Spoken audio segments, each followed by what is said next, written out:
સતનામ ને ધારણ કરવા એ ધર્મ ને ધુરંધર કહેવાય. ઓમ લગાડી દો એવી કોઈ અહીં વાતું નથી. વિશ્લેષણ મારી દેવું એ તો અટાણે સરળ છે યુગ પ્રમાણે, પણ જેને સતનામ ને ધારણ કર્યું પ્રગટ કરીને એ ધર્મ ધુરંધર.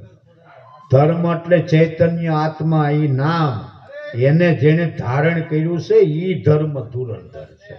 એટલે પ્રગટ કર્યું છે એ વિશ્લેષણ નહીં હોય. સંત પોકારે અવસર છેલ્લો, એટલે મનુષ્યનો છેલ્લો અવતાર છે. કંઈક શું આપણે તો કરી દયા છે સદગુરુની. એટલે આ મૂકો કર્યું તો આપણે લાગુ ન જ પડે, ન જ પડે. ભજન કર, આપણે મનુષ્ય અવતારને સાર્થક કરવાના માર્ગે હાલીએ છીએ.